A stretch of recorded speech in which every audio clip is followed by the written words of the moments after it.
வணக்க மக்களே, இந்த வீடியோவில் நம்ம என்ன பார்க்க போகிறோம் அப்படின்னா தற்கால தமிழ்நாட்டு வரலாறு கிளாஸ் 20 தான் பார்க்க போகிறோம். ஓகேவா? ஆல்ரெடி 19 கிளாஸஸ் கம்ப்ளீட் பண்ணியாச்சு. ஸோ பார்க்காதவங்க பிளேலிஸ்ட்டில் இருக்குது, அதை பார்த்துட்டு இதை கன்டினியூ பண்ணிக்கோங்க. ஓகேவா? ஸோ இது பார்த்தீங்க அப்படின்னா இதுதான் இந்த புக்கில் ஃபஸ்ட் லெசனாக கொடுத்துருப்பாங்க. நம்ம ஆல்ரெடி இந்த கட்சிகள் ரிலேட்டடாக பார்த்துருப்போம். அதுக்கப்புறம் இடையில அந்த சமய சமூக சீர்திருத்த இயக்கங்கள், அதுக்கப்புறம் பிரிட்டிஷ்காரங்க வந்தப்போ எப்படியெல்லாம் இருந்துச்சு, ஸோ பாளையக்காரர்கள், ஸோ அது பார்த்துருப்போம். அதுக்கு முன்னாடி இந்த பாளையங்கள் எல்லாம் உருவாக்குறதுக்கு முன்னாடி இந்த விஜயநகர பேரரசு இருந்துச்சு இல்லையா, ஸோ அந்த காலகட்டம் நாயக்கர்கள் காலகட்டம் அப்படிங்கிறது. ஸோ அதுதான் இதில் கொடுத்துருப்பாங்க. இது ஒரு பேசிக் இன்ஃபர்மேஷன், கண்டிப்பாக தெரிஞ்சிருக்கணும். யூனிட் 6 பொறுத்த வரைக்கும் ரொம்ப ரொம்ப இம்பார்ட்டன்ட் ப்ளே பண்ணுறது. அண்ட் இந்த ஸ்டோரி எல்லாம் தெரிஞ்சிச்சு அப்படின்னா நம்ம ஈஸியாக ஆன்சர் பண்ண முடியும். ஓகேவா? Okay, fine. இப்போ இதில் சில இம்பார்ட்டன்ட் டேட்டாஸும் இருக்குது. எப்படி கொஸ்டின் கேட்பாங்க அப்படிங்கிறதையும் சொல்லிடுறேன், நல்லா நோட் பண்ணிக்கோங்க. ஸோ ஃபஸ்ட்டு அறிமுகம் அப்படின்னு இதில் என்ன கொடுத்துருப்பாங்கன்னு பார்த்தீங்கன்னா, நம்ம சங்ககால தமிழ்நாடு அப்படிங்கிறது சேர சோழ பாண்டியர்கள் தான் ஆட்சி புரிஞ்சிருப்பாங்க. அதுக்கப்புறம் இடையில களப்பிரர்கள் வந்திருப்பாங்க. ஸோ எகெயின் களப்பிரர்களை தோற்கடித்து பல்லவர்களும் பாண்டியர்களும் வந்திருப்பாங்க. சோழர் விஜயநகர பேரரசுகள், விஜயநகர பேரரசர்கள் காலகட்டத்தில் தான் கடைசியில் நாயக்கர்கள் அப்படிங்கிறவங்க இங்கே நம்ம அவங்க கீழேருந்து தான் இங்கே மதுரைக்கு வந்திருப்பாங்க. ஸோ நாயக்கர்கள் ஆட்சி புரிஞ்சிட்டு இருக்கும்போதே அந்த ஃபைனல் எரா வர்றப்போ மராத்தியர்கள் இருந்திருப்பாங்க. ஸோ மராத்தியர் பீரியடில் தான் ஐரோப்பியர் ஆங்கிலேயர்கள் எல்லாருமே தமிழ்நாட்டுக்குள்ளே கேப்சர் பண்ணியிருப்பாங்க. ஓகேவா? ஸோ இதுதான் பேசிக்காக யார் யார் ஆட்சி புரிஞ்சாங்க அப்படிங்கிறது. இப்போ இதை டீட்டெயிலாக பார்க்கலாம். ஸோ இடைப்பட்ட காலம் அப்படின்னு பார்த்தோம் அப்படின்னா, ஆங்கில கிழக்கிந்திய கம்பெனி எப்படியெல்லாம் வந்தாங்க, ஒரு ட்ரேடிங் பர்பஸ்க்காக அந்த சூழ்நிலையை பயன்படுத்திட்டு நம்மளை அவங்களுக்கு கீழே வச்சு நம்ம மூலமாக அவங்க எல்லாத்தையும் சம்பாதிச்சிட்டாங்க. ஸோ அந்த வரலாறு அப்படிங்கிறது நமக்கு நல்லாவே தெரிஞ்சது தான். பட் அந்த ஆங்கில கம்பெனி வர்றதுக்கு முன்னாடி இங்கே யாரெல்லாம் ஆட்சி புரிஞ்சாங்க அப்படின்னு பார்த்தோன்னா, தமிழ்நாட்டில் செஞ்சி, மதுரை, தஞ்சை நாயக்க மன்னர்கள். ஓகேவா? ஸோ இப்படி 3 பக்கத்தில் இருந்து நம்மளை ஆட்சி புரிஞ்சிட்டு இருந்தாங்க. இவங்க தான் விஜயநகர பேரரசோட ஆளுநர்கள் அப்படின்னு சொல்லி அழைக்கப்படுறாங்க. ஓகேவா? ஸோ முதலாம் புக்கர் இருக்கார் இல்லையா, அவரோட பையனான குமார கம்பண்ணர் அப்படிங்கிறவர் தான். ஸோ முதலாம் புக்கர் யார்? விஜயநகர பேரரசோட அரசர். அவரோட பையன் குமார கம்பண்ணன் தான் ஃபஸ்ட்டாக அங்கே மதுரையை கேப்சர் பண்ணுவார். ஸோ அதுலேருந்து தான் இந்த விஜயநகர பேரரசர் ஆட்சி அப்படிங்கிறது இங்கே வந்திருக்கும். அப்போ விஜயநகர கிங் யார் இங்கே கேப்சர் பண்ணாங்கன்னா குமார கம்பண்ணா. ஸோ அதை தான் அவங்க மனைவி மதுரா விஜயம் அப்படிங்கிற ஒரு புத்தகத்தில் எழுதியிருப்பாங்க. அண்ட் நாயக்க மன்னர்கள், விஜயநகர ஆட்சியாளர்களை தொடர்ந்து ஆட்சி புரிஞ்சவங்க தான் யாருன்னா நாயக்க மன்னர்கள். ஓகேவா? 16, 17, 18. ஸோ இந்த 3 நூற்றாண்டில் முதல் 3 பகுதி கால வரலாறு அப்படிங்கிறது தான் இந்த நாயக்கர்களோட வரலாறு. ஸோ சிம்பிளாக சொல்லணும் அப்படின்னா, இந்த விஜயநகர பேரரசு, அதை தொடர்ந்த நாயக்கர் ஆட்சி காலம் தமிழ்நாட்டின் இடைக்காலத்தையும் தற்காலத்தையும் இணைக்கும் ஒரு இடைப்பட்ட காலம். ஓகேவா? ஸோ தமிழ்நாட்டில் ஒரு இடைக்காலகட்டம் இருந்ததையும் இப்போ இருக்கிற தற்கால தமிழ்நாடு வரலாறு அப்படிங்கிறதையும் இணைக்கிறது யாரு தான் அப்படின்னா இந்த விஜயநகர பேரரசர்களும் நாயக்கர் மன்னர்களோட ஆட்சியும் தான். ஸோ வரலாற்று ஆதாரங்கள் அப்படின்னு பார்த்தோம் அப்படின்னா, நமக்கு நாயக்கர்களோட வரலாறை பற்றி தெரிஞ்சுக்கிறதுக்கு கல்வெட்டு, இலக்கியங்கள், ஜெஸ்யூட் பாதிரியார்களோட கடிதங்கள், நம்ம உள்ள எக்ஸ்பிளனேஷன் பார்க்கலாம். ஐரோப்பியர் வர்த்தக கிடங்கு ஆவணங்கள், 2ஆம் நிலை ஆதாரங்கள். ஸோ இதெல்லாம் தான் முக்கிய காரணமாக இருந்துச்சு நம்ம அவங்களோட வரலாற்றை அறிஞ்சிக்கிறதுக்கு. ஸோ கல்வெட்டு ஆதாரங்கள் அப்படின்னு எடுத்துட்டோம் அப்படின்னா, நாயக்கர் கால வரலாற்றை எழுதுவதற்கு உரிய வரலாற்று மூலங்களில் ஃபஸ்ட்டு இம்பார்ட்டண்ட்டாக இருக்கிறது இந்த கல்வெட்டுகள் தான். ஸோ இதை ராபர்ட் செவல் அப்படிங்கிறவர் தொல்பொருட்களின் பட்டியல், லிஸ்ட் ஆஃப் ஆன்டிக்யூட்டிஸ், தென்னிந்திய கல்வெட்டு, திருவாங்கூர், கர்நாடகா, ஆந்திர கல்வெட்டு வரிசைகள் அப்படின்னு சொல்லி ஒரு கல்வெட்டு வரிசை தொகுப்பை வெளியிடுறாரு. யார்? ராபர்ட் செவல். ஓகேவா? அப்போ நாயக்கர் கால வரலாற்றை கல்வெட்டுகள் மூலம் அறிந்து கொள்வதற்கு யாருடைய கல்வெட்டு உதவுச்சு அப்படின்னா இந்த ராபர்ட் செவல் தான். இந்த நேம் ரொம்ப முக்கியம், ஞாபகம் வச்சுக்கோங்க. ஸோ இந்த ராபர்ட் செவல் ஆக்சுவலாக ரீசனாக ஒரு எக்ஸாமில் கேட்டிருப்பாங்கன்னு நினைக்கிறேன், PYQவில் பார்த்த ஞாபகம் இருக்குது, பார்த்துக்கோங்க.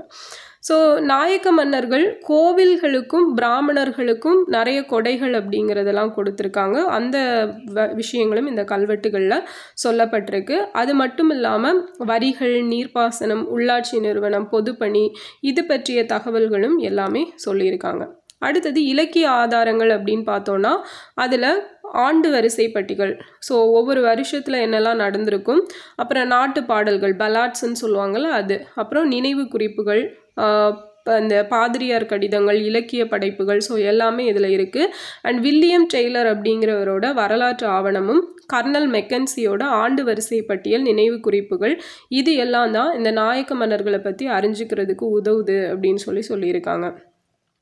நெக்ஸ்ட்டு நான் சொன்ன மாதிரி கங்காதேவி இல்லையா, குமார கம்பண்ணாவோட மனைவியான கங்காதேவி மதுரா விஜயம் அப்படிங்கிற நூலில் தான் வந்து அவர் மதுரையை கேப்சர் பண்ணதை பற்றி எழுதியிருப்பார். ஸோ அது என்ன மொழியில் எழுதப்பட்டுச்சு அப்படின்னா சமஸ்கிருத மொழியில் எழுதப்பட்டுச்சு. அதே போல் தெலுங்கு மொழியில் இருக்கிற தஞ்சாவூர் ஆந்திர ராஜுல சரித்ரா, ரகுநாத விஜயம், கந்திரவ நரசராஜ விஜயம், சிக்கதேவ ராஜவம்சாவளி, சிக்கதேவராய விஜயம், இந்த மாதிரி நூல்களும் நாயக்கர் ஆட்சியோட பல்வேறு பரிணாமங்களை நமக்கு எடுத்து சொல்லுது அப்படின்னு சொல்லியிருக்காங்க. ஜஸ்ட் இந்த நூல்கள் என்ன அப்படிங்கிறது மட்டும் தெரிஞ்சுக்கிட்டா போதும். கங்காதேவி மதுரா விஜயம் சமஸ்கிருதத்தில் எழுதப்பட்டது, அதுதான் ரொம்ப முக்கியம். ஸோ இது இல்லாமல் ருக்மணி பரிணயம், ரத்னாகரம், ராமப்பையன் அம்மானை, இதுவும் முக்கியமான இலக்கிய ஆதாரங்கள் அப்படின்னு சொல்லியிருக்காங்க. ஸோ இந்த நேம்ஸ் ஜஸ்ட் ஞாபகம் வச்சுக்கோங்க. மேபி ஆப்ஷன்ஸில் கொடுத்துட்டு நாயக்கர் காலத்தை பற்றி அறிகிறதுக்கு உதவுனதில் தவறானது எது அப்படின்னு கேட்கலாம். இது ஒரு 2-3 டைம் படிச்சிங்கன்னா மைண்டில் ஞாபகம் வந்துடும். கொஷின் பார்க்கும்போது மைண்டில் நிற்கும், கொஷின் பார்க்கும்போது ஞாபகம் வரும் கண்டிப்பாக. ஓகேவா?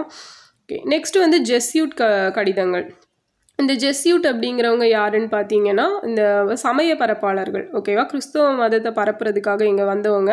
அண்ட் இவங்க வந்து நாயக்கர்களை பற்றி எழுதி ரோமுக்கு வந்து அனுப்புனாங்க. ஓகேவா? ஸோ அது வந்து ஒரு இம்பார்ட்டண்ட்டான ஒரு நமக்கு ஒரு சோர்ஸாக இருக்குதா நாயக்கர்களை பற்றி அறிஞ்சிக்கிறதுக்கு. அதே மாதிரி இவை மரபியக்கத்தாரின் சமய பணிகள், அந்த காலத்தில் என்ன மாதிரியான மதமாற்றங்கள் நடைபெற்றுச்சு, மாதா கோவில்கள் எப்படி இருந்தது, சமூக நிலை, பொருளாதார நிலை, மக்களோட நிலை எப்படி இருந்தது அப்படிங்கிறத பற்றியெல்லாம் இதன் மூலமாக நம்ம அறிஞ்சிட முடியுது. ஐரோப்பியர் வர்த்தக கிடங்கு ஆவணங்கள். ஸோ தமிழ்நாட்டுக்கு வியாபாரம் செய்ய வந்தவங்க தான் யாருன்னு பார்த்தோன்னா இந்த போர்ச்சுகீசியர்கள், டச்சுக்காரர்கள், டேனியர், ஃப்ரெஞ்சு, ஃபைனலாக ஆங்கிலேயர்கள் இல்லையா? ஸோ அப்படி வந்த போர்ச்சுகீசியர்கள் தான் ஃபஸ்ட்டு அவங்க ட்ரேடிங் பார்க்குறது மட்டும் இல்லாமல் மத மாற்றம் அப்படிங்கிற விஷயத்துலையும் ஈடுபட்டிருப்பாங்க. ஸோ அதுக்கப்புறம் வந்தவங்கலாம் மேக்ஸிமம் மத மாற்றத்தில் ஈடுபட்டிருக்க மாட்டாங்க, கம்மியாக தான் பண்ணியிருப்பாங்க. ஓகேவா? ஸோ மெயினாக இதில் ஃபோக்கஸ் பண்ணவங்க இந்த போர்ச்சுகீசியர்கள் தான். ஓகே, அதுக்கப்புறம் சீஹன் பால்க்கு, ஸோ அவரோட பீரியட் அந்த டைமில் வந்து நடந்திருக்கும். ஓகே, நெக்ஸ்ட்டு இப்போ இவங்க எல்லாம் தமிழகத்தை ஆட்சி செய்த நாயக்க மன்னர்களோட தொடர்பு கொள்ள வேண்டிய நிலைமை அப்படிங்கிறது ஏற்பட்டுச்சு. அதனால் அவங்கள பற்றின ஒரு குறிப்புகள், உள்நாட்டில் நிலவரங்கள் எல்லாம் எப்படி இருந்துச்சு அப்படிங்கிற தகவல்களையும் பதிவு செய்கிறாங்க. இதை தான் என்னன்னு சொல்கிறாங்க, கிடங்கு ஆவணங்கள், ஃபேக்ட்ரி ரெக்கார்ட்ஸ் அப்படின்னு சொல்கிறாங்க. இது மட்டும் இல்லாமல் இந்த பீரியடில் யார் பயண குறிப்புகளும் ஹெல்ப்ஃபுல்லாக இருந்துச்சு அப்படின்னா நூனிஸ், ஜான் ஹோப், தெவிநாட், மனுச்சி. ஓகேவா? 4 பேர் ஞாபகம் வச்சுக்கோங்க. நூனிஸ், ஜான் ஹோப், தெவிநாட், மனுச்சி. ஸோ இவங்க தான் நாயக்கர் கால வரலாற்றை அறிய உதவுவதற்கு காரணமாக இருந்த பயண குறிப்புகள் இவர்களோடது. அடுத்தது 2ஆம் நிலை ஆதாரங்கள் அப்படின்னு பார்த்தோம் அப்படின்னா சத்யநாத ஐயரின் மதுரை நாயக்க வரலாறு அப்படிங்கிற ஒரு புத்தகம். மதுரை நாயக்க வரலாறு யாரோடது? சத்யநாத ஐயரோடது. இந்த மாதிரி இவங்க எழுதின இந்த புத்தகங்கள் எல்லாம் நமக்கு யூஸ்ஃபுல்லாக இருக்குன்னு சொல்லியிருக்காங்க. அடுத்தது நாயக்க மன்னர்கள். ஸோ தமிழ்நாட்டு நாயக்கர்கள் அப்படின்னு பார்த்தோன்னா 15ஆம் நூற்றாண்டின் பிற்பகுதி. ஓகேவா? 15th செஞ்சுரியோட லாஸ்ட் காலகட்டம் 1465 அந்த பீரியட்லலாம் தமிழ்நாடு விஜயநகர பேரரசோட ஆட்சியின் கீழே வந்துச்சுன்னு சொல்கிறாங்க.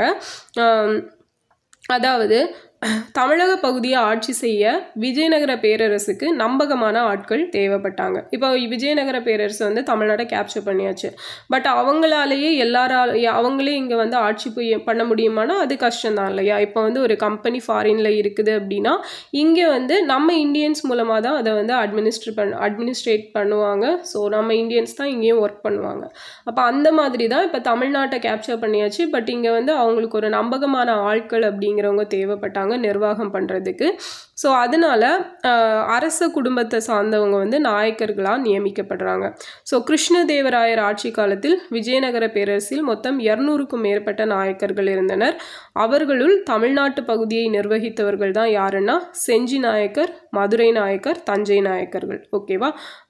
யாரோட காலகட்டத்தில்? கிருஷ்ணதேவராயரோட காலகட்டத்தில் நம்பிக்கையானவங்க தேவைப்பட்டாங்க. அந்த டைமில் தான் இந்த செஞ்சி, மதுரை, தஞ்சை நாயக்கர்கள் 3 பகுதிகளை நிர்வாகம் பண்ணுறாங்க. ஸோ செஞ்சி நாயக்கர்கள் அப்படின்னு எடுத்துட்டோம்னா 1526 to 1648 வரைக்கும் பண்ணியிருப்பாங்க. அண்ட் விஜயநகர பேரரசர் கிருஷ்ணதேவராயர் தொண்டை மண்டலத்தில் இராணுவ சிறப்புமிக்க செஞ்சியை தலைமையகமாக கொண்டு வையப்ப நாயக்கரை அதன் ஆட்சியாளராக நியமித்தார். யாரை? வையப்ப நாயக்கரை தான் ஃபஸ்ட்டாக நியமிக்கிறாரு. இதுதான் தமிழ்நாட்டில் நிலைநாட்டப்பட்ட முதல் நாயக்கர் ஆட்சி. ஓகேவா? ஸோ இந்த செஞ்சி அப்படிங்கிறத தான் நம்ம என்னன்னு சொல்கிறோம்? கிழக்கின் ட்ராய் அப்படின்னு சொல்லி அந்த செஞ்சி கோட்டையை வந்து சொல்லுவோம். அண்ட் அதுதான் இப்போது யுனெஸ்கோ பாரம்பரிய நினைவு சின்னமாக அங்கீகரிக்கப்பட்டிருக்கும். ஸோ அதில் உங்களுக்கான கொஷின் பார்த்தீங்க அப்படின்னா, தமிழ்நாட்டில் இருந்து எத்தனை யுனெஸ்கோ பாரம்பரிய நினைவு சின்னங்கள் இருக்குது அப்படிங்கிறத கமெண்டில் சொல்லுங்கள். ஓகேவா? ஃபைன். நெக்ஸ்ட்டு பார்த்தீங்க அப்படின்னா, இந்த செஞ்சியோட ஆட்சி எல்லை அப்படிங்கிறது எங்கேருந்து எங்கே வரைக்கும் இருந்துச்சுன்னா, நார்த்தில் பாலாறில் இருந்து சவுத்தில் கொள்ளிடம் வரைக்கும் இருந்துச்சு. ஓகேவா? ஸோ அப்போ ஃபஸ்ட்டாக யார் ஆட்சி புரிஞ்சாங்க? வையப்ப நாயக்கர். அப்போ அவரை தொடர்ந்து யாரெல்லாம் இருந்தாங்கன்னு பார்த்தோன்னா, கிருஷ்ணப்ப நாயக்கர், சூரப்ப நாயக்கர், முதலாம் கிருஷ்ணப்ப நாயக்கர், இரண்டாம் கிருஷ்ணப்ப நாயக்கர். ஸோ இவங்க தான் வந்து இந்த செஞ்சியாக ஆட்சி புரிந்த நாயக்கர்கள். ஸோ செஞ்சி நாயக்கர் ஆட்சி எப்போ வீழ்ச்சி அடைஞ்சிச்சு அப்படின்னா, தோப்பூர் போர் அப்படிங்கிற போர்னால தான். இந்த போர் 1616 நடந்திருக்கும். அந்த டைமில் ஆட்சி புரிஞ்சது இரண்டாம் கிருஷ்ணப்ப நாயக்கர். ஓகே, ஸோ தோப்பூர் போர் 1616. இதுக்கப்புறம் தான் செஞ்சி நாயக்கன் ஆட்சி வந்து முடிவுற்றுச்சு. அடுத்தது பார்த்தோம் அப்படின்னா, இந்த கிருஷ்ணப்ப நாயக்கர் இருக்கார் இல்லையா, நம்ம பார்த்தோம் செகண்ட் ஆட்சி புரிஞ்சவர். ஓகேவா? வையப்ப நாயக்கருக்கு அப்புறமா அந்த கிருஷ்ணப்ப நாயக்கர் பார்த்தீங்கன்னா, கிருஷ்ணகிரி கோட்டை அப்படிங்கிறத பலப்படுத்தியதோடு நிறைய கோயில்களையும் கட்டியிருப்பார். ஸோ இந்த செஞ்சி நாயக்கர்களே தலை சிறந்தவர் யார் அப்படின்னா, இரண்டாம் கிருஷ்ணப்ப நாயக்கர். கடைசியாக அந்த தொப்பூர் போரில் ஈடுபட்டிருப்பார் இல்லையா, அவர் தான் தலை சிறந்த அரசர். ஓகேவா? ஸோ செஞ்சி நாயக்கர் ஆட்சி காலத்தில் கல்வி, கலை, இலக்கியம் எல்லாம் சிறப்படைஞ்சிருக்கும். ஸ்ரீனிவாச தீட்சிதர், அவரது மகன் ராஜசூடாமணி, ஸோ இவங்க 2 பேரும் இந்த இரண்டாம் கிருஷ்ணப்ப நாயக்கர் காலத்தில் வந்து சிறந்த சமஸ்கிருத இலக்கிய படைப்பாளிகளாக இருந்திருப்பாங்க இந்த செஞ்சி நாயக்கர் காலத்தை பொறுத்த வரைக்கும். அடுத்தது மதுரை நாயக்கர்கள் 1529 இருந்து 1736 வரைக்கும். ஸோ கிருஷ்ணதேவராயர் மதுரையை கேப்சர் பண்ணிட்டாரு. இப்போ அதை நிர்வகிக்கிறதுக்காக தான் யாரை அனுப்புகிறாரு அப்படின்னா, விஸ்வநாத நாயக்கரை அனுப்பி வைக்கிறாரு. ஸோ செஞ்சியை அடுத்து தோற்றுவிக்கப்பட்ட மதுரை நாயக்கர் ஆட்சி 207 ஆண்டு காலம் நீடித்ததுன்னு சொல்லியிருக்காங்க. ஸோ அங்கே வந்து வையப்ப நாயக்கர் எப்படி ஃபஸ்ட்டு இருந்தாரோ செஞ்சியில், அதே மாதிரி மதுரையில் விஸ்வநாத நாயக்கர் ஃபஸ்ட்டு. அவருக்கு அப்புறமா முதலாம் கிருஷ்ணப்ப நாயக்கர், வீரப்ப நாயக்கர், இரண்டாம் கிருஷ்ணப்ப நாயக்கர், முதலாம் முத்து வீரப்ப நாயக்கர், திருமலை நாயக்கர், சொக்கநாத நாயக்கர், ரங்க கிருஷ்ணமுத்து வீரப்ப நாயக்கர், ராணி மங்கம்மாள், விஜய சொக்கநாதர், மீனாட்சி. ஸோ இதில் பார்த்தீங்க அப்படின்னா மொத்தமாக இந்த மதுரை நாயக்கர்களில் 2 பெண் அரசிகள் அப்படிங்கிறவங்க ஆட்சி புரிஞ்சிருப்பாங்க. ஃபஸ்ட்டு வந்து ராணி மங்கம்மாள், அவங்க இடையில வருவாங்க. அண்ட் ஃபைனலாக லாஸ்ட் யார் ஆட்சி புரிஞ்சானா, மீனாட்சி. அவங்களுமே ஒரு பெண் நாயக்கர் தான். அவங்களோட இதோட அந்த மதுரை நாயக்கர் இதை வந்து முடிவுக்கு வந்திருக்கும். ஓகேவா? ஃபஸ்ட்டு விஸ்வநாத நாயக்கர், லாஸ்ட் வந்து மீனாட்சி. ஓகே, இப்போ பார்த்தீங்க அப்படின்னா இந்த மதுரை நாயக்க மன்னரில் ஃபஸ்ட்டு 5 பேர் பார்த்தோம்ல, அவங்க வந்து தமிழ்நாட்டில் ஆங்கில கிழக்கிந்திய கம்பெனி அப்படிங்கிறது ஸ்டார்ட் ஆகிறதுக்கு முன்னாடியே ஆட்சி பண்ணவங்க. அண்ட் திருமலை நாயக்கர் ஆட்சி காலம் இருக்கு இல்லையா, ஸோ அவர் பீரியடில் தான் சென்னையில் புனித ஜார்ஜ் கோட்டை கட்டப்படுது. ஸோ நேற்று வீடியோவிலேயே பார்த்துருப்போம், புனித ஜார்ஜ் கோட்டை யார் கட்டியிருப்பாங்க, யார் சென்னையை வாங்கி கட்டினாங்க, ஸோ அதை மட்டும் கமெண்டில் சொல்லுங்கள். ஸோ 1639 அவர் வாங்கி புனித ஜார்ஜ் கோட்டை அப்படிங்கிறத கட்டுறாரு. ஸோ அதுதான் இப்போ இருக்கிற தற்கால தமிழ்நாட்டோட வரலாறோட துவக்கமாக கருதப்படுது. நம்ம ஆல்ரெடி பார்த்தோம் இல்லையா, நாயக்கர்கள் ஆட்சி தான் வந்து அந்த இடைப்பட்ட காலத்தில் தற்கால தமிழ்நாட்டுக்கும் அதுக்கு முன்னாடி இருந்த தமிழ்நாட்டுக்கும் ஒரு இணைப்பு பாலமாக இருக்கிறது அப்படின்னு சொல்லி. ஸோ இந்த திருமலை நாயக்கர் பீரியடில் தான் அந்த தற்கால தமிழ்நாடு வரலாறு அப்படிங்கிறது துவங்கப்படுது. ஸோ ரங்க கிருஷ்ணமுத்து வீரப்ப நாயக்கர் ஆட்சியின் இறுதி ஆண்டில் சென்னை நகராட்சி அப்படிங்கிறது தோற்றுவிக்கப்படுது. எப்போ? 1688 பீரியடில் இல்லையா. ஸோ அப்போ தான் இந்த கிருஷ்ணமுத்து வீரப்ப நாயக்கர் வந்து ஆட்சி பண்ணியிருப்பார். இப்போ விஜயரங்க சொக்கநாதர் ஆட்சி காலத்தில் ஆற்காடு நவாப் ஆட்சி துவங்கப்பட்டது. அது எப்போனா 1693. ஓகே, மீனாட்சி வந்து அரசி மீனாட்சி சொல்கிறோம் இல்லையா, ஸோ அவங்களுக்கு இந்த ஆற்காடு நவாப் சந்தா சாஹிப் வந்து ஒரு வாக்குறுதி கொடுக்குறாரு. ஆனால் அதை மீறினால இவங்க வந்து நவாப்பால் கைது செய்யப்படுவதை விட தற்கொலை செஞ்சுக்கிறதே மேலு அப்படின்னு சொல்லிட்டு உயிர் தியாகம் பண்ணிடுறாங்க 1736. ஓகேவா. ஸோ நவாப் வந்து எல்லா பக்கத்துலேயுமே ஒரு ப்ராப்ளமாக தான் இருந்திருக்காரு. அடுத்தது திருமலை நாயக்கர். ஸோ இவரோட சாதனைகள் அப்படின்னு பார்த்தோம் அப்படின்னா, மதுரையை ஆட்சி புரிஞ்ச நாயக்கர்களில் 2 பேர் ரொம்ப ரொம்ப முக்கியமானவங்க. ஒருத்தர் திருமலை நாயக்கர், இன்னொருத்தர் வந்து ராணி மங்கம்மாள். ஓகேவா. ஸோ இந்த திருமலை நாயக்கரோட பெருமைக்கு என்னென்ன காரணங்கள் இருந்துச்சு அப்படின்னா, இவர் என்னதான் விஜயநகர அரசருக்கு கீழே இருந்தாலும் சுதந்திரமாக செயல்படணும் அப்படின்னு சொல்லி விரும்பின ஃபஸ்ட்டு நாயக்கர். அண்ட் இவர் அது சுதந்திரமாகவும் செயல்பட்டிருப்பார். நெக்ஸ்ட்டு மதுரை நாயக்கத்தோட தலைநகரை வந்து திருச்சியிலேருந்து மதுரைக்கு மாற்றியிருப்பார். ஏன்னா இவர் சுதந்திரமாக ஆயிட்டார்ல, அதனால அதுக்கு ஒரு சேஞ்ச் இருக்கணும் அப்படிங்கிறதுக்காக மதுரைக்கு மாற்றியிருப்பார். ஸோ பல்வேறு உட்புற வெளிப்புற நெருக்கடிகளுக்குள்ளாகி மதுரை நாயக்கத்தை மீட்டு பாதுகாப்பையும் பலத்தையும் கொடுத்தார். அதுக்கப்புறம் நிறைய போர்களெல்லாம் ஈடுபடுத்தியிருப்பார் அந்த தன்னோட பகுதியை ஸ்ட்ராங் பண்ணணும் அப்படிங்கிறதுக்காக. மெயினாக சேலத்தை கேப்சர் பண்ணி சேலத்தை கைப்பற்ற மைசூர் மன்னர் சாமராஜ உடையாரோட ஆக்கிரமிப்பு முயற்சியை முறியடித்தார். ஓகேவா. ஸோ மைசூர் மன்னர் கந்தர்வ நரசராஜர் சத்தியமங்கலத்தை கைப்பற்றி மதுரை மீது எடுத்த படையெடுப்பையும் முறியடிச்சிருப்பார். ஸோ மைசூர் மன்னர்களோட படையெடுப்பை முறியடிச்சிருப்பார். நெக்ஸ்ட் பார்த்தீங்க அப்படின்னா, மைசூர் படையினர் மக்களை துன்புறுத்தி கொடுமைப்படுத்தி அவங்களோட மூக்கையெல்லாம் அறுத்திருப்பாங்க. ஓகேவா. ஸோ அதை தான் என்னன்னு சொல்கிறாங்க, மூக்கறுப்பு போர். மூக்கறுப்பு போர் யாரோட பீரியடில் நடந்துச்சு அப்படின்னு சொல்லி ஒரு தடவை கொஷின் கேட்டிருக்காங்க. So Thirumalai Nayakkar period. ஓகேவா. லாஸ்ட் ஒரு 6 இயர்ஸில் நடந்த ப்ரீவியஸ் இயர் கொஷினில் தான் இந்த கொஷின் இருக்கும். ஓகேவா. மூக்கறுப்பு போர் யாரோட காலத்தில் நடந்ததுன்னா திருமலை நாயக்கரோட காலத்தில் தான் நடந்திருக்கும். ஸோ காதறு போர் அப்படிங்கிறது எங்கே நடந்துச்சுன்னா மேற்கத்திய தீவுகளின் ஜென்க்லின் அப்படிங்கிற பிளேஸில் நடந்தது. ஸோ அதே மாதிரி தான் இங்கே மூக்கறுப்பு போர். அதே மாதிரி நெக்ஸ்ட்டு பார்த்தோம் அப்படின்னா, கப்பம் கட்ட மறுத்த திருவாங்கூர் மன்னர் உன்னி கேரளவர்மாவை பணிய வச்சிருப்பார். ராமநாதபுரம் சேதுபதி 2ஆம் சடையப்ப தேவரையும் வந்து போர்ச்சுகீசியரோட உதவியோட பணிய வச்சு கப்பம் கட்ட வச்சிருப்பார். ஸோ விஜயநகர பேரரசர் 3ஆம் ஸ்ரீரங்கன் தொடுத்த படையெடுப்பை கோல்கொண்டா சுல்தானின் துணை கொண்டு முறியடித்தார். அண்ட் கள்ளர் படையின் ஆதரவுடன் செஞ்சியை பிஜப்பூர் சுல்தானின் படையெடுப்பினின்று விடுவித்தார். ஓகேவா. ஸோ எல்லாரோட ஆதரவையும் நாடி ஒவ்வொரு இதுலேயும் அவரோட மதுரை நாயக்கம் அப்படிங்கிறத வந்து ரொம்பவே ஸ்ட்ராங்காக வச்சுருந்துருக்காரு. சிம்பிளாக சொல்லணும் அப்படின்னா புறப்படையெடுப்பில் இருந்து தமிழ்நாட்டை பாதுகாத்த பெருமை யாருக்கு தான் இருக்குன்னா இந்த திருமலை நாயக்கருக்கு. ஸோ இதுவே ஒரு ஸ்டேட்மெண்ட் கொஷினாக கேட்கலாம். ஓகேவா.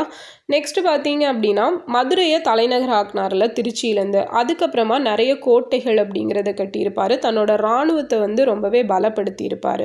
ஸோ திருமலை நாயக்கர் கல்வி கலை இது ரெண்டையும் தான் 2 கண்களாக கருதினார். திருமலை நாயக்கர் மஹால் அப்படிங்கிறது இவர் பீரியடில் கட்டப்பட்டுச்சு. ஸோ இதுதான் திருமலை நாயக்கர் பற்றினது.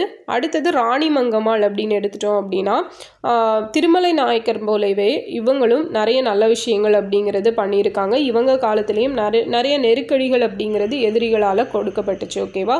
ஃபஸ்ட்டு சொல்லணும் அப்படின்னா, சொக்கநாத நாயக்கரோட மனைவி தான் வந்து இவங்க. ஓகேவா. ராணி மங்கம்மாள்.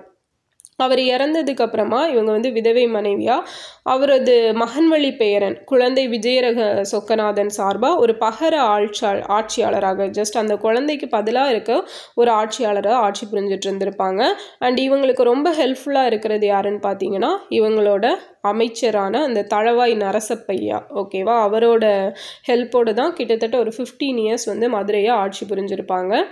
அடுத்தது இவங்களோட சாதனைகள் அப்படின்னு பார்த்தோன்னா, மங்கம்மாள் வந்து ஆட்சிக்கு வந்த டைமில், ஸோ எப்போ ஆட்சிக்கு வராங்க, 1689. ஸோ இந்த டைமில் மொஹல் கிங்காக யார் இருந்தாங்கன்னு நமக்கு நல்லா தெரியும், அவுரங்கசீப் தான் இருந்திருப்பார். ஸோ அவர் வந்து தக்கான பகுதி மேலே ரொம்பவே வந்து ஒரு இதாக இருந்திருப்பார் இல்லையா. அப்போ அந்த ரீஜியனில் அவுரங்கசீப் ஆட்சி புரிஞ்சிட்ருக்காரு. முகலாய மன்னரின் தளபதி சுல்பிகர் கானோட ராஜதந்திர மேலாண்மையின் மூலமாக இவங்க ஒரு சமரச ஒப்பந்தம் அப்படிங்கிறத செஞ்சு இவங்க இழந்த பகுதிகளை எல்லாம் மீட்டு கொண்டாங்க. ஓகேவா. அதுக்கப்புறம் என்ன பண்ணுறாங்க அப்படின்னா திருவிதாங்கூர் மேலே படையெடுத்து ரவிவர்மாவை பணைய வைத்து கப்பம் கட்ட வச்சுருப்பாங்க. யாரோட துணையோட அப்படின்னா அவங்க தளபதியான அந்த நரசப்பையா இருக்கார் இல்லையா, அவரோட துணையோட. அதே போல் மதுரை, திருச்சி காப்பரன்கள் எல்லாம் பலப்படுத்தி இருப்பாங்க. திருவாங்கூரை கேப்சர் பண்ணதுக்கப்புறமா அங்கேருந்து பீரங்கிகளெல்லாம் கொண்டு வந்து மதுரையை இன்னுமே பலப்படுத்தி இருப்பாங்க.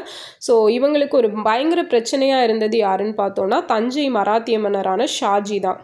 ஓகேவா. ஸோ அவரையுமே வந்து நரசப்பையாவோட துணையோட பணிய வச்சுட்டாங்க.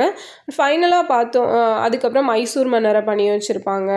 அப்புறம் இவங்களுக்கு ராமநாதபுரத்தில் மிக சவாலாக இருந்தது யாருன்னா ரகுநாதன். ஓகேவா. ஸோ ரகுநாதன் என்ற கிழவன் சேதுபதி. பட் அவங்கள கேப்சர் பண்ணுறதுக்கு தான் தளபதி அனுப்புகிறப்ப பட் அந்த போரில் தளபதி இறந்துடுறாரு, தளபதி நரசப்பையா. அதுக்கப்புறம் அது அவங்களுக்கு ஒரு பெரிய அடியாக இருக்குது ராணி மங்கம்மாளுக்கு. அதுலேருந்து ஒரு பெரிய பின்னடைவு அப்படிங்கிறது ஏற்படுது. இவங்களோட பங்களிப்புகள் அப்படின்னு பார்த்தோம் அப்படின்னா நிறைய விஷயங்களில் எந்த இடத்துல எதிர்த்து நிற்கணும், எந்த இடத்துல அமைதியாக போகணும் அப்படிங்கிறது தெரிஞ்சு நிறைய செயல்பட்டனால எல்லா விஷயத்துலையுமே வெற்றி அப்படிங்கிறத பெற்றிருப்பாங்க. ஒரு மதுரைக்கு ஒரு சிறந்த ஆட்சியாளர் அப்படின்னு சொல்லி இவங்கள சொல்லலாம். ஸோ இவங்களோட வீரத்தாலும் விவேகத்தாலும் இவங்களோட ஆட்சியை வந்து நல்லா காப்பாற்றி வச்சுருந்தாங்க. அண்ட் மெயினாக சொல்லணும் அப்படின்னா இவங்களோட ஆட்சி முறையாகட்டும் நிர்வாக திறமையாகட்டும் எல்லாமே வந்து மக்கள் நலனில் தான் முக்கியத்துவம் கொடுத்ததாக இருந்துச்சு. ஸோ இவங்க பெயரில் வந்து மங்கம்மாள் சாலை, வழிபோக்கு விடுதி, மதுரை தமுக்கம் அப்படிங்கிற கோடை அரண்மனை, நீர்ப்பாசன கால்வாய், மங்கம்மாள் சரித்திரம் எல்லாம் இவங்க பீரியடில் வந்து கட்டப்பட்டுச்சு. இன்னொரு இம்பார்ட்டன்ட் டேட்டா வந்து இதுதான், ராணி மங்கம்மாள் திருவிழாக்களின் திருமகள்னு சொல்கிறாங்க. ஏன்னு பார்த்தீங்கன்னா நிறைய திருவிழாக்கள் அப்படிங்கிறது இவங்க காலத்தில் வந்து கொண்டாடப்பட்டிருக்கும். அண்ட் மெயினாக ஆனி மாதத்தில் ஊஞ்சல் திருவிழா அப்படிங்கிறது மதுரை மீனாட்சி அம்மன் கோவிலில் வெகு விமரிசையாக கொண்டாடப்படும். அது யாரோட பீரியடில் தொடங்குச்சு அப்படின்னா ராணி மங்கம்மாள் பீரியடில் தான் தொடங்குச்சு. ஸோ எப்படி கேட்பாங்கன்னா ஊஞ்சல் திருவிழா எந்த மாதத்தில் நடந்துச்சு அப்படின்னு கேட்கலாம், இல்லை ஸ்டேட்மெண்ட் கொஸ்டினாக வைக்கலாம். ஆனி மாதம் யாரோட பீரியட்னா ராணி மங்கம்மாள் பீரியட். ஓகேவா. ஸோ இவங்க வந்து என்னதான் ஒரு ஹிந்துவாக இருந்தாலும் எல்லா மதத்தையும் ஈக்குவலாக நினச்சிருப்பாங்க. மத நல்லிணக்கம், சமய பொறையுடைமையாளராக இவங்க திகழ்ந்தாங்க. இவங்க ஆட்சி காலத்தில் தான் கிறிஸ்தவ சமய பரப்பாளரான ஜான் டி பிரிட்டோ அவர் வந்து தன்னோட பிரச்சார பணியை இங்கே தொடங்கியிருப்பார். அண்ட் திருச்சியிலேருந்து தர்காவுக்கு நிறைய கிராம கொடைகள் அப்படிங்கிறது இவங்க பீரியடில் கொடுத்துருப்பாங்க. மதுரை மீனாட்சி அம்மன் கோவிலுக்கு நகைகள், பல்லக்குகள் எல்லாம் கொடுத்தாங்க. நான் சொன்ன மாதிரி இவங்க வந்து எல்லா மதங்களையுமே ஈக்குவலாக பார்த்துருப்பாங்க. அடுத்தது தஞ்சை நாயக்கர்கள். ஸோ செஞ்சி நாயக்கர்கள் பார்த்தோம், மதுரை நாயக்கர்கள் பார்த்தோம், இப்போ வந்து தஞ்சை நாயக்கர்கள். ஸோ விஜயநகர பேரரசர் கிருஷ்ணதேவராயரின் விசுவாசியான செவப்ப நாயக்கரால் தோற்றுவிக்கப்பட்டதே தஞ்சாவூர் நாயக்கராட்சி. ஓகேவா. ஃபஸ்ட்டு செஞ்சி நாயக்கர் யாரால, வையப்ப நாயக்கர் பார்த்தோம் இல்லையா. அதுக்கப்புறம் பார்த்தோம் அப்படின்னா இவங்க மதுரை நாயக்கர்கள் ஆட்சி யாரால் தோற்றுவிக்கப்பட்டுச்சு அப்படின்னா ஃபஸ்ட்டு கிங் யாராக இருந்திருப்பாங்க, விஸ்வநாத நாயக்கர். ஓகேவா. ஸோ அதே மாதிரி இப்போது தஞ்சாவூர் நாயக்கர் யாருன்னா செவப்ப நாயக்கர். இவருக்கு அப்புறமா அச்சுதப்ப நாயக்கர், ரகுநாத நாயக்கர், விஜயராகவ நாயக்கர், அழகிரி நாயக்கர் இவங்கெல்லாம் ஆட்சி புரிஞ்சிருப்பாங்க. இவங்களுக்கு அப்புறமா தான் மராத்தியர் வசம் தஞ்சை அப்படிங்கிறது போயிருக்கும். ஸோ சாதனை நாயக்கர்கள் அப்படின்னு பார்த்தோன்னா ரகுநாத நாயக்கர் தஞ்சை நாயக்கர்களில் தலை சிறந்த அரசர். ஓகே. இவருக்குன்னு சொல்லி ஸ்பெஷல் விஷயங்கள் எல்லாம் நிறைய சாதனைகள் எல்லாம் பண்ணியிருப்பார். ஒரு மாவீரர். கோல்கொண்டா நவாப் குதுப் ஷா பெனுகொண்டாவின் மீது படையெடுத்த போது ரகுநாதர் விஜயநகர பேரரசர் முதலாம் வெங்கடனுக்கு துணை நின்று பகைவரை பின்வாங்க செய்து பேரரசை கைப்பற்றுவதற்கு ரொம்பவே காரணமாக இருந்தாருன்னு சொல்லியிருக்காங்க. ஓகேவா. ஒன்றும் இல்லை, கோல்கொண்டா நவாப் யாருன்னா குதுப் ஷா. ஓகேவா. ஸோ அவர் என்ன பண்ணுறாரு, பெனுகொண்டா மீது படையெடுக்கிறாரு. பெனுகொண்டா அப்படிங்கிற பிளேஸ் மேலே படையெடுக்கிறாரு. அப்போ இந்த ரகுநாதர் என்ன பண்ணுறாரு அப்படின்னா வெங்கடன் அப்படிங்கிற ஒரு விஜயநகர அரசர் இருந்தார். ஓகேவா. அவரோட ஹெல்ப்போட இந்த குதுப்ஷாவை போரில் எதிர்கொண்டு அந்த பேரரசை காப்பாற்றுறதுக்கு முக்கிய காரணமாக இருந்தாருன்னு சொல்லியிருக்காங்க. அண்ட் இவர் வந்து ஒரு மாவீரர் மட்டும் இல்லாமல் ரொம்பவே பெரிய கவிஞர். அதுக்கப்புறம் இவர் எழுதின நூல்கள் என்னெல்லாம் அப்படின்னு பார்த்தோன்னா ருக்மணி பரிணயம், பரிஜாத பாரிஜாத புஷ்பாகரணம், ராமாயணம் இதெல்லாம் வந்து தெலுங்கில் எழுதியிருக்காரு. அதே போல் கர்நாடக இசைக்கு புத்துயிர் ஈட்டியவரும் இந்த ரகுநாதர் தான். அண்ட் இவர் காலத்தில் தான் தஞ்சை வந்து ஒரு கல்வி கோயிலாக காட்சி அளிச்சிச்சு அப்படின்னு சொல்லியிருக்காங்க. அடுத்தது வரலாற்று நிகழ்வுகள் அப்படின்னு பார்த்தோம் அப்படின்னா, விஜயநகர பேரரசு பகைவரின் படையெடுப்புகளுக்கு பலியாகாமல் இருக்க பயன்பட்டது. டச்சுக்காரர்களோட நட்புறவு வச்சுருந்துருப்பார். போர்ச்சுகீசியர்கள் வந்து இவர் பீரியடில் தான் நாகப்பட்டினத்தில் குடியேறி இருப்பாங்க. அதுக்கப்புறம் முகலாயர் படையெடுப்பால் பாதிக்கப்பட்ட கோவில்கள், திருவண்ணாமலை கோயிலை புதுப்பிச்சிருப்பார். தரங்கம்பாடியில் இவர் பீரியடில் தான் டேனியர்கள் வந்து வணிக பட்டறை அப்படிங்கிறத நிறுவினாங்க. அண்ட் ஐரோப்பிய வணிகர்களுமே சோழமண்டல பகுதியில் வர்த்தக மையத்தை அமைச்சிக்கிட்டது இவரது பீரியடில் தான். கட்டிடக்கலை சிறப்பு பெற்றுச்சு. நிறைய கட்டடங்கள் அப்படிங்கிறது கட்டப்பட்டுச்சு. ஓகேவா? மெயினாக எல்லா அந்த அப்ராட்லேருந்து வந்தவங்க, அந்த ஃபாரின் கண்ட்ரீஸ்லேருந்து வந்த எல்லாருமே இவரோட பீரியடில் தான், யாரோட பீரியடில், இந்த ரகுநாதர் பீரியடில் தான் வந்து இங்கே குடியேறி இருக்காங்க. அடுத்தது நாயக்கர் சேதுபதி தொடர்பு. ஸோ மதுரை நாயக்க மன்னர்கள் தங்களது ஆதிக்கத்தை மதுரைக்கு தெற்கே விரிவுபடுத்துவதை யார் விரும்பலை அப்படின்னா சேதுபதிகள் விரும்பலை. ஆல்ரெடி பார்த்துருப்போம் நம்ம மறவர் சேதுபதிகளை பற்றி. ஸோ இவங்க என்ன பண்ணுறாங்க அப்படின்னா, பாண்டியர்களை வெற்றி கொண்ட விஸ்வநாத நாயக்கரால் ராமநாதபுரம் மறவர்களை பணிய வைக்க முடியவில்லை. ஸோ முத்துகிருஷ்ணப்ப நாயக்கர் மறவர்களுடன் ராஜதந்திர தொடர்பை ஏற்படுத்தணும் அப்படின்னு நினைக்கிறார். யார்? முத்துகிருஷ்ணப்ப நாயக்கர். அதனால சடையக்க தேவர் அப்படிங்கிறவர் சேதுபதி ஆகிறதுக்கு இவர் ஹெல்ப் பண்ணுறாரு, இந்த முத்துகிருஷ்ணப்ப நாயக்கர். ஸோ அவர் வந்து ஹெல்ப் பண்ணார். ஓகே, ஹெல்ப் பண்ணிட்டாரு அப்படிங்கிறதுக்காக இவங்களும் கப்பம் அப்படிங்கிறத கட்டுறாங்க நாயக்கர்களுக்கு. அவருக்கு பின்னாடி குட்டன் சேதுபதி அப்படிங்கிறவர் இருந்தார். அவருமே இவங்களுக்கு கரெக்டாக கப்பன் கட்டிகிட்டு இருந்தார். ஆனால் இந்த குட்டன் சேதுபதிக்கு அடுத்து வந்து இரண்டாம் சடையக்க தேவர் என்ன பண்ணுறாருன்னா, நான் கப்பம் எல்லாம் கட்ட முடியாது அப்படின்னு மறுத்துடுறாரு. இவருக்கு யார் ஹெல்ப் பண்ணுறாரு அப்படின்னா டச்சுக்காரர்கள் வந்து ஹெல்ப் பண்ணுறாங்க. இந்த டைமில் தான் திருமலை நாயக்கர் போர்ச்சுகீசியரோட துணையோடு சடையக்க தேவரோடு போரிட்டு பணிய வைக்கிறாரு. தேவரின் இத்தோல்வி நாயக்கர் ஆட்சிக்கு எதிரான எதிர்ப்பை இன்னும் தீவிரப்படுத்துது. ஸோ இந்த போராட்டத்துக்கு யார் தான் தலைமை தாங்குறாங்கன்னா, நம்ம ரகுநாத தேவர் தான் வந்து தலைமை தாங்குறாரு. ஓகேவா? ஓகே, இப்போ போராட்டம். இப்போ மறவர் எதிர்ப்பை எதிர்கொண்ட திருமலை நாயக்கர் சடையக்க தேவரை சேதுபதியாக்கி மறவர் நாட்டை வந்து 3ஆக பிரிக்கிறாரு. என்னெல்லாம் அப்படின்னா, ரகுநாத தேவரோடது ஒன்று, இன்னொன்று தனக்க தேவர், இன்னொன்று தம்பி தேவர். ஓகேவா? 3ஆக பிரித்து 3 பேட்டையும் ஒப்படைச்சிட்டாரு. ரகுநாதர், தனக்கர், தம்பி 3 பேட்டையும். ஸோ இவங்களில் ரகுநாத தேவரோட தலைமையின் கீழே தான் இந்த மறவர்கள் எல்லாம் ஒன்று சேர்ந்து போராடுறாங்க. கிழவன் சேதுபதி அப்படின்னு அழைக்கப்பட்ட ரகுநாத தேவர் ஒரு தன்னிகரற்ற மறவர் தலைவராக திகழ்ந்தாருன்னு சொல்லியிருக்காங்க. ஸோ கிழவன் சேதுபதி வந்து ரொம்பவே வீரமும் விவேகமும் மிக்கவர். ஸோ இந்த கிழவன் அப்படிங்கிறதுக்கு ஒரு மீனிங் பார்த்துருப்போம் லாஸ்ட் வீடியோவில். ஓகேவா? ஸோ ஐ திங்க் 18th கிளாஸ்ன்னு நினைக்கிறேன். அதில் என்ன மீனிங் அப்படிங்கிறத கமெண்டில் சொல்லுங்கள். நாயக்க மன்னருக்கு கப்பம் கட்ட மறுத்துருவார். அப்போது ராணி மங்கம்மாள் தான் ஆட்சியில் இருக்காங்க. ஸோ இவங்க வந்து என்ன பண்ணுறாங்கன்னா, கிழவன் சேதுபதிக்கு எதிராக அவரோட அந்த தளபதி நரசப்பையாவை அனுப்பி வைக்கிறாங்க. ஸோ இதுதான் அப்போவே பார்த்தோம், அந்த போரில் தான் நரசப்பையா இறந்துடுறாரு. இவங்களுக்கு மீனாட்சிக்கு வந்து ராணி மங்கம்மாளுக்கு இது ஒரு பெரிய இதாக வந்து இருந்திருக்கும். ஓகேவா? ஓகே, நெக்ஸ்ட்டு நாயக்கர் காலம். ஸோ திருப்புமுனை. நாயக்கர் காலம் தமிழ்நாட்டு வரலாற்றில் ஒரு திருப்புமுனை அப்படின்னே சொல்கிறாங்க. அண்டு இவங்க தான் விஜயநகர பேரரசால் நியமிக்கப்பட்ட அரசு பரம்பரையை சேர்ந்தவர்கள் அப்படின்னு சொல்கிறாங்க. ஸோ வடக்குலேருந்து வந்தனால இவங்கள வடுகர்கள் அப்படின்னு அழைக்கப்படுறாங்க. ஓகே, அடுத்தது நாயக்கர்களோட சின்னமாக இருந்தது எதுனா பாண்டியர்களோட ரெட்டை மீன் இருக்குல்ல, அதை தான் அவங்களோட சின்னமாக வச்சுருந்தாங்க.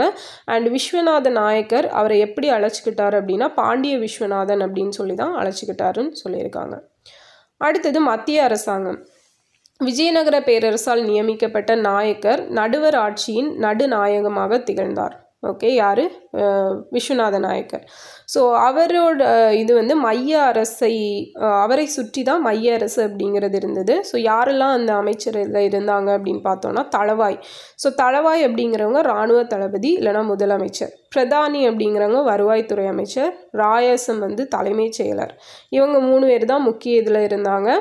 அண்டு கணக்கன் ஸ்தானாபதினா வெளியுறவு செயலர். அடப்பம் வந்து வெற்றிலை ஏந்துவோர். ஓகேவா? ஸோ அடுத்தது மாகாண அரசாங்கம். ஒவ்வொரு நாடும் பல சீமையாக பிரிக்கப்பட்டுச்சு. ஒவ்வொரு சீமையும் பல கிராமங்களாக பிரிக்கப்பட்டிருந்தது.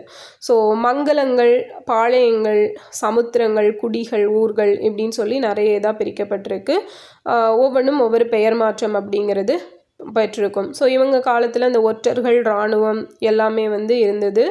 அண்ட் அதே போல் பார்த்தோம் அப்படின்னா அடுத்தது பாளையக்காரர் முறை. ஸோ பாளையக்காரர் முறை நமக்கு தெரியும், தளவாய் அரியநாதி முதலியார் இல்லையா, அவரோட துணையோடு தான் விஸ்வநாத நாயக்கர் வந்து பாளையக்காரர் முறையை ஆரம்பிக்கிறாரு. 72 பாளையங்களாக பிரிக்கப்படுது.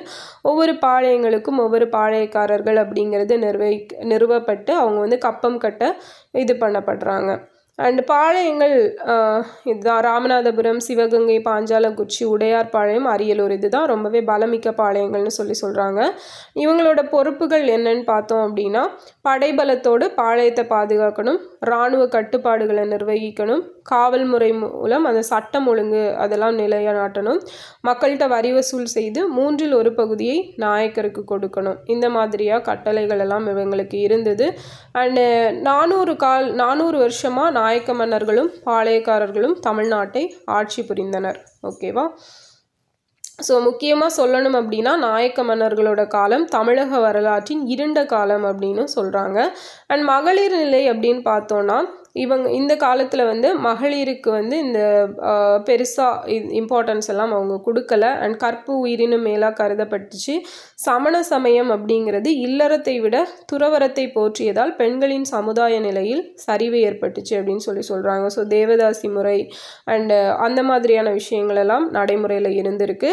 அண்டு கிராமப்புறங்களில் நிலங்களோடு மகளிரையும் அபகரித்து கொண்டாங்க அப்படின்னு சொல்கிறாங்க. ஓகேவா? ஸோ இந்த நிலைமை எப்போ மாறுது அப்படின்னா ஆங்கிலேயர்கள் எப்போ இங்கே வந்தாங்களோ அந்த சமய பரப்பாளர்கள் எல்லாம் வர்றாங்க இல்லையா, அவங்க வந்துறப்ப தான் பெண்களுக்கு கல்வி அளிக்கப்படுது, அவங்களுக்கு ஃபேவரான விஷயங்கள் எல்லாம் நடக்க ஆரம்பிச்சிச்சு. அடுத்தது பார்த்தோம் அப்படின்னா பாதிரியார்கள். ஸோ இந்த நாயக்கர் ஆட்சி காலத்தில் கிறிஸ்தவர்கள் அப்படிங்கிறவங்க சிறப்பிடம் பெற்றிருந்ததாக சொல்கிறாங்க. வீரப்ப நாயக்கர் காலத்தில் தான் மதுரையில் ஜெஸ்யூட் மதுரை மிஷன் அப்படிங்கிற ஒன்று நிறுவப்படுது. அதோட தலைவராக யார் இருந்தாங்கன்னா ஃபெர்னாண்டஸ் பாதிரியார் வந்து இருந்திருப்பார். அதே போல் இட்டாலியிலேருந்து வந்த ராபர்ட் நொபிலி ரோமானிய பிராமணர் என்று அவரை அழைத்து கொண்டார். ஓகே, ஸோ இது கேட்கலாம். ரோமானிய பிராமணர் என்று அழைத்து கொண்டவர் யாருன்னா ராபர்ட் நொபிலி. ஓகேவா?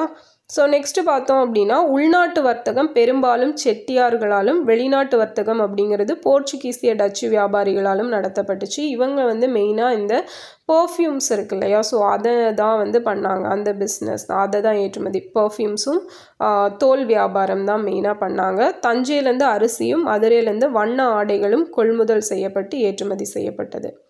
அதுக்கப்புறம் வரவு செலவு அப்படின்னு பார்த்தோன்னா உழவர்கள்ட்டேருந்து வரி வசூல் அப்படிங்கிறது செய்கிறாங்க. 1/3 பங்கை வாங்கி அதில் 1/3 பங்கை நாயக்கர்களுக்கு கொடுக்கணும். ஓகேவா? முத்து குளித்தல், முத்துக்களை ஐரோப்பிய நாடுகளுக்கு ஏற்றுமதி செய்தல், இந்த மாதிரி விஷயங்கள் எல்லாம் நடக்குது. அடுத்தது இவங்களோட கல்வி நிலை அப்படின்னு பார்த்தோன்னா மெயினாக சான்ஸ்கிரிட்டுக்கும் தெலுங்குக்கும் தான் இம்பார்ட்டன்ஸ் அப்படிங்கிறது கொடுத்தாங்க.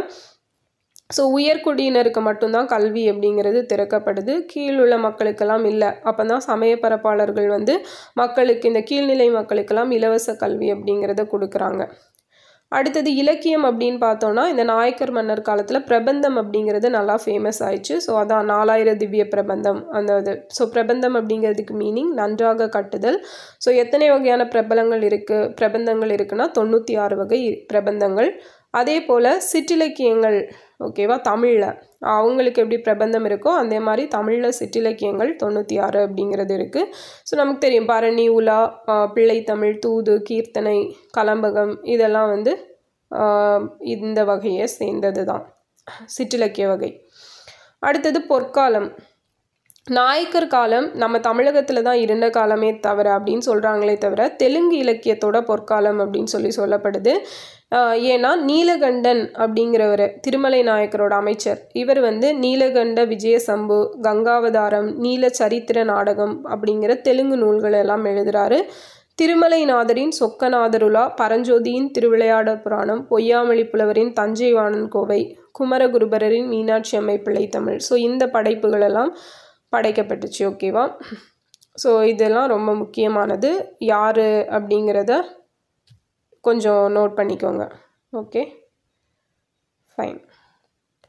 நெக்ஸ்ட்டு பார்த்தோம் அப்படின்னா தென்காசி திரிகூடப்ப கவிராயரோட குற்றால தல புராணம், இது நமக்கு தெரியும். ஓகே, ஸோ இந்த பீரியடில் தான் காளமேக புலவர், வில்லிபுத்தூரார், இவங்க 2 பேர் வந்து இரட்டை புலவர்கள் அப்படின்னு சொல்லி ரொம்பவே புகழ் பெற்று காணப்பட்டாங்க. அடுத்தது பாதிரியார்கள் இலக்கிய பணி. So Veeramamunivar Constantine Joseph Beschi இல்லையா, ஸோ இவர் வந்து தமிழுக்கு ஆற்றிய பங்கு வந்து அறப்பரியது. அண்ட் இவர் வந்து திருக்குறளோட அறத்துப்பால் பொருட்பால் 2ஐயும் லத்தீனில் மொழிபெயர்த்திருக்காரு. அண்ட் தமிழோட முதல் அகராதியான சதுரகராதி எழுதினது இவர் தான். தமிழ் லத்தீன் பேச்சு மொழி அகராதியும் தொகுத்திருப்பார். ஸோ இவரோட உரைநடை நூல்கள் அப்படின்னு பார்த்தோன்னா பேதக மறுத்தல், வேத விளக்கம், வேதியர் ஒழுக்கம், லுத்தேர் இனத்தியல்பு, இதெல்லாம். அண்ட் சிறுகதை பரமார்த்த குருகதை அப்படிங்கிற புத்தகம் எழுதியிருப்பார். இது போக கொடுந்தமிழ் இலக்கணம், செந்தமிழ் இலக்கணம், செந்தமிழ் இலக்கண திறவுகோல், 5 இலக்கண தொன்னூல் விளக்கம், அதுவும் இவருடையது தான். ஸோ திருக்காவலூர் கலம்பகம் அப்படிங்கிற நூலையும் எழுதியிருப்பார். அடுத்தது ராபர்ட் நொபலி. ஸோ இவர் வந்து முத்துகிருஷ்ணப்ப நாயக்கரோட ஆட்சி காலத்தில் மதுரைக்கு வந்தவர் தான். யார்? ராபர்ட் நொபலி. தலை சிறந்த உரைநடை இலக்கிய படைப்பாளி.